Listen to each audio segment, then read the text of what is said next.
So you need to find board members, but you aren't sure where to start, how to ask or who to ask.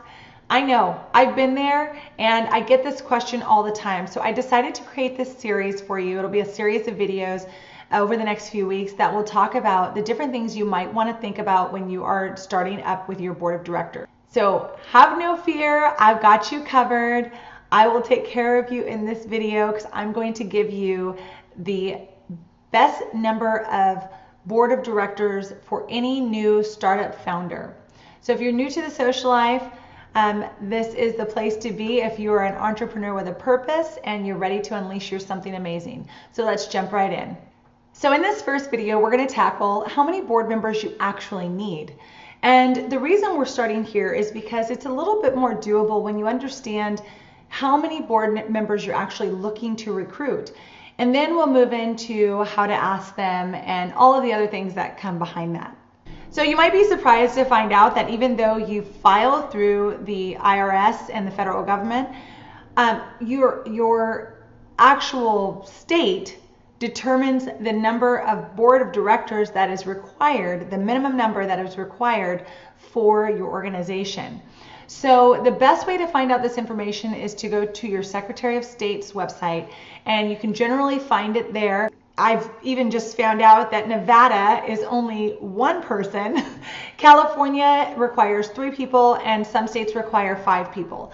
Now, one sounds a little crazy. One person is not an organization. So let's be reasonable. Now, even if your state says 3 is reasonable or 1 like Nevada, I still recommend the number 5. And the reason I stick with 5 is because 5 is not too small of a number.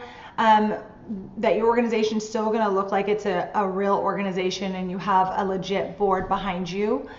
But also 5 is the number that is going to be just enough so that you can have enough people with different interests and different perspectives when you go to make decisions. And then it's not too many where it can be unruly to get any decisions made. The number 5 also makes it easy to have a quorum. Now, this is the legal term that is used to talk about the minimum number of board of directors that must be present in order to make a decision that is going to be written into, say, your minutes or any sort of decision that has to be made for your organization. You have to have a quorum. Now, that means that this can be set by your bylaws, which will say maybe 2/3, but generally it means a simple majority. So if there are 5 people on your board of directors, there must be at least 3 people present in order to make any decisions. Just something to keep in mind. Now, I personally have 5 on my board of directors, including myself. I do want to address this as well. Can you be a voting member on your board as a founder? Absolutely. Number 1, you can be on your board of directors as a board of director and also as the founder. And when it comes to your salary, though, and deciding, like if you are the executive director and you're holding that title, you also can vote on any other activities unless it is related to your salary or something that directly affects the executive director position. You want to make sure that you recuse yourself from that voting period. That's just a very important side note that I'd like to add so that people are aware of that. I get that question a lot, wondering if they can also be a voting member for the organization, and absolutely you can. Now, I want you to remember that when you're starting out, there are a ton of decisions to be made, and you are a startup, and this is part of what it feels like to be a startup. You're making tons of decisions all the time. The last thing you want to hold you up is your board. So when I hear people talk about wanting to have 20 people on a board, I'm always like, pump your brakes.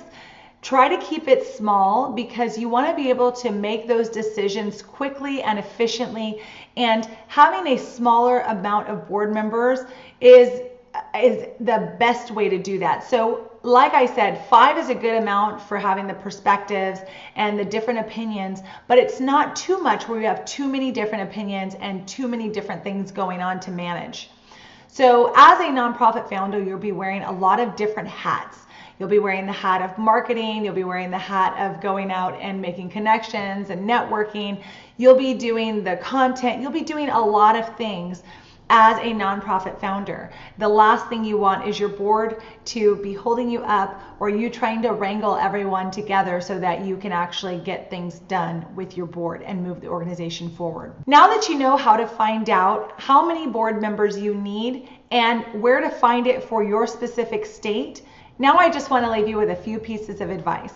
Start small, keep it simple, and remember that you can always add more board members. Just because you start with 5 doesn't mean that 2 or 3 years from now or at the end of the year, you won't have more than 5. But this is a good place to start, so remember that. In my next video, I'll be sharing tips on how to find your board of directors. But for now, be sure to head over to ashleytate.com to get your invitation to the Social Life Tribe if you haven't already. This is where you can connect with hundreds of other entrepreneurs with a purpose just like you on that journey. And you'll also be able to join us for all of our monthly Unleash live chats, which is amazing in that group. We have a lot of participation, a lot of great input. We have a lot of great people in there, and I hope to see you there. Now, if you're still in the startup phase and you're ready to start that whole filing process, developing your mission and vision, doing your articles of incorporation, and ready to file with the IRS, but you need a little help, you can sign up for my Unleash Your Purpose course, and you can find out a little bit more about it at ashleytate.com. There I walk you step by step through the entire process without the headache and without the high cost. So you can check that out at ashleytate.com. And thank you all so much for watching today. I look forward to seeing you on the next one. Thank you again. Bye, guys.